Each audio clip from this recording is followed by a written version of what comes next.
I hope you have read the question and tried it first. It's a very interesting question from time speed distance. देख लेते हैं. Rajesh decides to travel from Pune to Mumbai at a uniform speed and decides to reach Mumbai after T hours. मतलब some time T is which is not known. After 30 km there is some engine malfunction and the speed of the car becomes 80% of the original speed. मतलब original speed अगर 100 होती तो new speed जो है वो 80% ही मतलब 80 बनती, या ओरिजिनल 10 होती तो न्यू 8 बनती, या फिर ओरिजिनल अगर 5 होती तो न्यू 4 बनती, या फिर ओरिजिनल अगर 5x होती तो न्यू 4x बनती. So let's assume the original speed and new speed as 5x and 4x. 5x और 4x मान के चलते हैं. अब आगे उन्होंने बोला है ये इनिशियली नहीं हुआ है, रिडक्शन इन द स्पीड जो है वो आफ्टर ट्रैवलिंग सम डिस्टेंस है. यहां पे इस पॉइंट पे लेट से after travelling this much distance वो स्पीड जो है वो रिड्यूस हुई है. So he travels the rest of the distance at a constant speed of 80% of the original speed and reaches Mumbai 45 minutes late. अब आपको ये बचा हुआ डिस्टेंस कितना है ये पता नहीं है, लेकिन इतना पता चला कि ये बचा हुआ डिस्टेंस जो है वो 4x से ट्रैवल करने की जगह 5x से ट्रैवल करने की जगह 4x से ट्रैवल करने के कारण, मतलब स्लो स्पीड से ट्रैवल करने के कारण 45 मिनट्स लेट हो जाता है. मान लो अगर ये यहां से यहां तक का ये डिस्टेंस d है मान लो, तो अगर वो 5x की स्पीड से जाता तो he would have taken d by 5x time. Time is nothing but distance by speed. लेकिन अगर यही वो d डिस्टेंस 5x की जगह 4x से जाएगा तो he will take d by 4x time.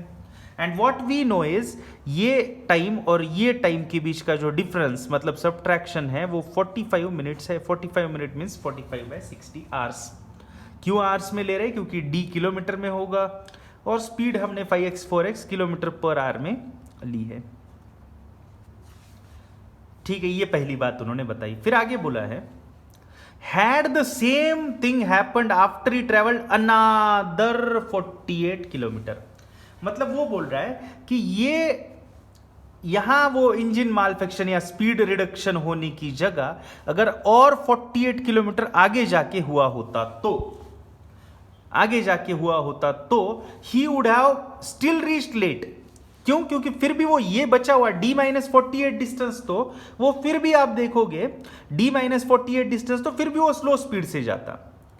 And that's why he would have reached 36 minutes late. लेकिन 48 किलोमीटर आगे होने के कारण यहां अगर होता तो उसका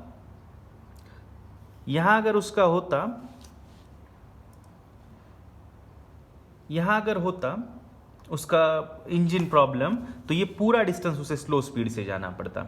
लेकिन यहां होने के कारण सिर्फ इतना ही डिस्टेंस स्लो स्पीड से जाना पड़ रहा है. हमने यहां से यहां तक का डिस्टेंस d एज्यूम किया था. ये 48 है तो ऑब्वियसली ये d-48 होगा. So now what I know is d-48 distance 5x से जाने की जगह d-48 डिस्टेंस अगर 4x से जाओगे तो he will be 36 minute late. That's what they are saying. पहले केस में वो 45 जा रहा था, अब वो 36 जा रहा है. अब आप थोड़ा ध्यान से देखोगे तो इन दो इक्वेशंस में डिनोमिनेटर सारे सेम है, 4x 4x 5x 5x 60 60. तो इन दोनों को अगर आप सबट्रैक्ट करते हो तो what you will get is 48, क्योंकि d कैंसिल होगा, 48 by 4x minus 48 by 5x is nothing but 45 minus 36 is 9 by 60. अब इसको सॉल्व करने के लिए या 48 बाय ये क्या लिखा है मैंने 4x 48 बाय 4x 5x 60 इन तीनों डिनोमिनेटर को हटाने के लिए इनका एलसीएम 4 और 5 और 60 सबके टेबल में तो नंबर 60 आता है और x को हटाने के लिए x 60x से सबको मल्टीप्लाई कर देंगे. तो यहां 60x से मल्टीप्लाई होगा तो 4x कैंसिल होगा और बचेगा 15. सो 48 इंटू 15 माइनस यहां 5x हटेगा, 60x से मल्टीप्लाई करोगे तो 5x हटेगा और 12 बचेगा. सो 48 इंटू 12 इज इक्वल टू यहां 60x से मल्टीप्लाई करोगे तो 60 हटेगा और x बचेगा. So that means 9x. 48 into 15 minus 48 into 12 is basically 48 into 3 is equal to 9x. 48 into 3 is 144, that is equal to 9x, that means x is nothing but 16. x मिल गया 16 है. इसका मतलब what is the original speed? Original speed हमने कितनी ली थी? 5x. तो 5x की value, original speed हमने ली थी 5x, तो 5x मतलब 16 इंटू 5 80 होगा. तो original speed will be 80 kilometres. And then they are again asking me what is the distance between Pune and Mumbai.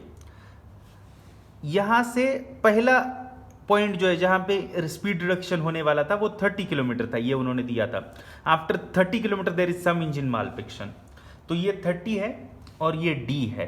तो आपका आंसर जो आने वाला है वो आने वाला है d प्लस 30, क्योंकि ये 30 है, ये d है पूरा. तो आपका टोटल डिस्टेंस d प्लस 30 है. तो you just need to find out d, और वो d जो है वो आप इस इक्वेशन में, क्योंकि now you have a value of x, तो आप इसमें रख के d आराम से निकाल सकते हो. ठीक है, तो वहां से निकलेगा. या फिर एक शॉर्टकट मैं क्या बता सकता हूं, अब आपको मैं शॉर्टकट ये बता सकता हूं कि यहां पे अगर स्पीड रिडक्शन होता है तो उसे 45 मिनट्स लेट होता है. 45 मिनट लेट हो रहा था. लेकिन अगर 48 किलोमीटर आगे जाके होता है तो सिर्फ 36 किलोमीटर लेट होगा स्पीड रिडक्शन आने के कारण, ये उन्होंने बताया है. तो इसका मतलब आगे और 48 किलोमीटर आगे जाके अगर एक्सीडेंट होगा तो 36 लेट होने की जगह सिर्फ 27 लेट होगा, फिर 9 मिनट बचेंगे. और 48 आगे जाके एक्सीडेंट होता है तो फिर 18 ही लेट होगा. फिर और आगे जाएंगे 48 तो 9 ही लेट होगा. और 48 किलोमीटर आगे जाएंगे तो स्पीड रिड्यूस होके भी कोई लेट नहीं होगा. इसका मतलब यहां से 48 5 बार आगे जाएंगे, मतलब 48 इंटू 5 240 किलोमीटर आगे जाएंगे इस पॉइंट से. तो तब स्पीड रिड्यूस होके भी कुछ लेट नहीं होगा, हमें 0 मिनट्स का लेट होगा. इसका मतलब 48 5 बार आगे जाके अगर हम स्पीड रिड्यूस करते हैं तो भी कोई नुकसान नहीं होगा. इसका मतलब we must have reached the destination, क्योंकि यहां डेस्टिनेशन पे जाने के बाद अगर स्पीड कम भी हो जाती है तो ऑब्वियसली हमें कोई लेट नहीं होगा. मतलब ये टोटल डिस्टेंस जो है वो 48 इंटू 5 240 होगा, 240, और ये इनिशियल का 30. सो 30 प्लस 240 इज 270. तो टोटल डिस्टेंस अगर पूछा था तो उसका आंसर आएगा 270. ये बात का अगर शॉर्टकट समझ नहीं आया तो आप इस इक्वेशन में सिंपली रखिए d/4x माइनस d/5x इज 45/60. या d की वैल्यू तो पता है, सॉरी 4x की वैल्यू तो पता है हमें, x 16 था तो 4x 64 होगा, 5x 80 होगा. That mean simply d/64 minus d/80 is equal to 45/60. Solve this, you will get a value of d as 240. So 240 plus 30 is 270.